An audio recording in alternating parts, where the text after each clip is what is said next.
launch you in before we hit the live. Everybody's good? And 3, 2, 1, go live. So I just want to welcome you to Keeping It Real with Rusty. I had the opportunity to have a conversation with some great folks this morning, but I'm really excited that Governor Tim Walz is here with us this afternoon. And Yeah. I just want to jump right into it because Diet Mountain Dew? I know. I'm I'm a long time drinker of this. Sometimes I try and stay fairly fit too, but I was wondering when the last time I drank water was. It's kind of the idiocracy thing, and so that's all I'm getting. But it's my drink. It fuels me. So I was born and raised in Texas, and Dr. Pepper Oh yes. was the way to go. Yep. And that's Found what it kept down there. us going. So Yeah. I understand I'm the unabashed connection. with it. I said I know I've drank too much of it. I noticed last week they brought back the retro label, and I was sharing that with people, saying, "Did you see Mountain Dew brought back their retro label?" And people are like, "That is way too far into this." So, but Well, thanks for having me. No, and thanks for the work you're doing. It's great to be here, and Yeah. it was great to get to know you and your work over the last 12 months or so. The 90-day and Eras The tour, 90 that one, days. yeah. I've been in those short campaigns. They're Yeah. tough, but you're drinking the Mountain Dew to really fuel you to bounce all over the country. You've been doing town halls from one side Yeah. of the nation to the other. Tell us what you're really hearing out there from folks. Yeah, and I do those as a member of Congress, and I said it's one of your responsibilities, one of the main responsibilities of a member of Congress to get out there in front of them. And I said I did the town halls when we were passing the ACA, and I was glad to do it. They were very, huge. People were yelling, but I was proud of the ACA. And when I saw that Republican leadership in the House told their members, don't go do these town halls as they're, this heist they're making and the bills that they're trying to pass to hurt people, I said they have a responsibility. And I knew that their constituents, and it wouldn't just be Democrats, would want to go to those town halls and express that. And I said, well, let's do some in these red districts, and got out there. And I heard what I thought I would hear. They're really unhappy with these bills that are passing. But to be candid, they're really frustrated that we weren't able to win the campaign. They were really frustrated that Democratic approval ratings are low. They're really frustrated that they don't feel like, we're mounting enough of a resistance in this moment. And, this was over the last several months hearing that.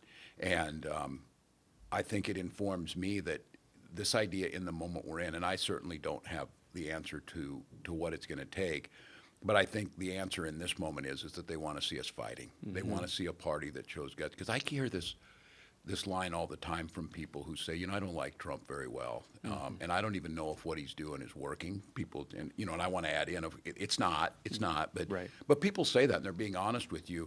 But they said, but at least he's fighting, and he's like shaking stuff up. And I think there's a lesson to be taken there, not to break stuff and not to have these reckless policies, but to be seen as aggressively fighting for middle-class folks, aggressively understanding, because Trump does a wonderful job of naming grievances that are real with people, and then does nothing to fix them, and in fact does just the opposite. So I think that's what's out there. There's a fear of what he's doing, and it's also coupled with an anxiety that where's the resistance as much. So that's when I think gathering at these events, going to doing the town halls, but seeing folks gathered here today, it's hard to, you put your heart and soul in.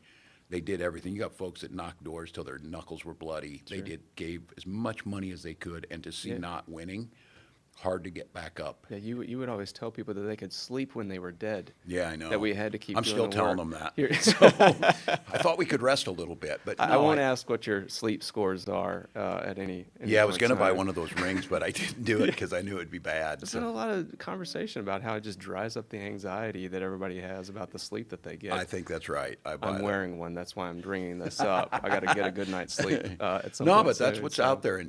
But look, I think that, whether it's, Fort Bend, Texas, or whether it's Omaha, Nebraska, people are showing up, wanting to do something. You feel a grassroots energy. You see it, and I think not just all over. I fear this, and I've said it of states like California, of us taking it for granted. You can't take it for granted. Right.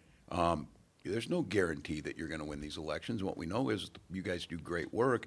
Thank God that California is able to pick up those House seats. I mean, you got us close to taking the majority by picking up some of those, and I think next time we'll do it. You've got I think about 9 that are still sitting out there that we should get. So Yeah, they can fit into congressional Republicans in California can fit into a 12-passenger van. I'm trying to put them in a mid-size Yeah. rental, which is Yeah, what we want to good. try to do. Certainly, there's so much work to be done, and I know a lot of folks. It's the first time I've really heard stop it, fix it, do more. What's the plan? There is Yeah. a lot of anxiety out There there, is. but at the same time, you have been a huge proponent of being hopeful Yeah. and having joy in the work that we do. How do you, aside from the Diet Mountain Dew, how do you keep that going? Well, I think it was my profession. I think when you teach and you're around young people, there's that natural vision for the future, and you believe in them. And I also think it's in our DNA. I think people are deeply fatigued by this Trump stuff. They're deeply fatigued that everything is a crisis, everything is horrible, everything is somebody else's fault. And I think at heart, people are looking for something different. And I think there's a difference between being joyful and hopeful and like toxic positivity, because it's terrible right now. It's Yeah. terrible for people and their families. The politics is terrible. The world is this. You have the world's richest man going out of his way to take food from children, not just in America, but in some of the poorest places on earth, where that guy could have put a slice of his fortune Sure. and alleviate most poverty in the world, and he chose to go the other way. Right. So I think, I think there's a danger when you're like, let's go, it's all good. It's not, it sucks at times. It's bad. But I think the antidote to that is what are you going to do about it? And I do think what I see with people and Grassroots on this is that they have dispelled themselves from this, that, oh, we just need to have a savior's going to ride in, or if we just focus group the right lines here, or if we just do this. They know that's not true. They know that we're in a battle for the soul of what democracy looks like, for our values, for the heart of what it means to be American, both here and abroad. And I think people are getting energy out of that. I mean, we're living at a unique time. I keep saying this, everybody said it's an unprecedented time of chaos. I want to live in precedented times, Right. calm and all that. But Right. we get to try and make those times. Yeah. So I think that's the positive side. So I think the privilege of being in the fight, the privilege of what Jim Clyburn talked about, being on the side of folks wanting to do right.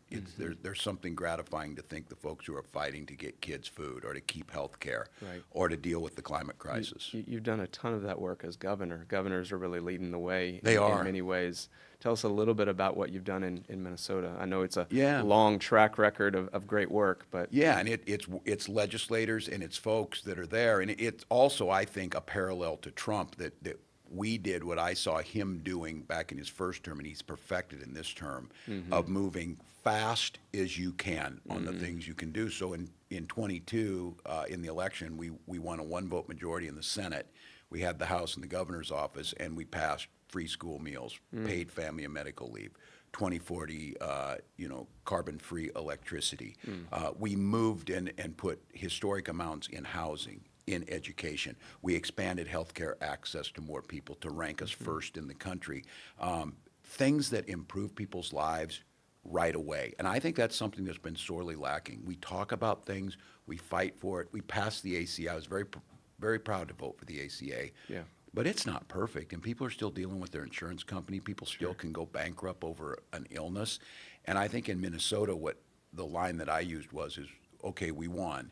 You don't bank political capital for the next election. Let's pass everything right now. Yeah. And I feel like I'm trying to take this message out there that we will win. We're going to win the Virginia governor's race this fall in New Jersey. It'll give us momentum into the midterms. We're going to take the House, make our run at the Senate the best we can, and then get ready for 28. But here's what I think is, when January 29 rolls around, somebody smart out there, let's have Project 2029 and expansion of health care and put things in, because Yeah. we're going to have a lot of work to do. there's no doubt that we have a lot of work to do. Yeah. That is for sure. Well, I'm certainly grateful to have you here in California. You're going to have the opportunity to talk to several thousand delegates on the floor. They're already fired up. I know they're going to be excited to hear from you. But just as we close here, share what's your punchline message to California Democrats in this important moment? Well, we're great for you. California leads in so many ways, and I know California ends up being the target of the Republicans.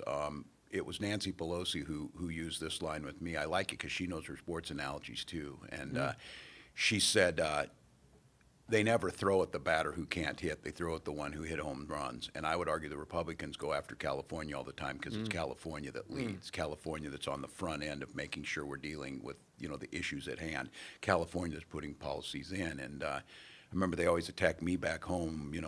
Governor Walz is trying to make, Minnesota a cold California. And my response is there, yes, on many fronts, we are trying to do things that take care of people, that expand access to health care, that deal with the climate crisis. So my message to the activists out here is that the country doesn't take you for granted. We know that, as being the biggest state, the fourth largest economy in the world, that comes with its challenges, but it also comes with the ability to pioneer things that the rest of us are looking at. So grateful for that. Well, Governor, we're grateful for your time and for your leadership, and we'll see you in the fight. All right. All right. Thanks for Keeping it having real me. with Rusty, out. Thank you. All right. That's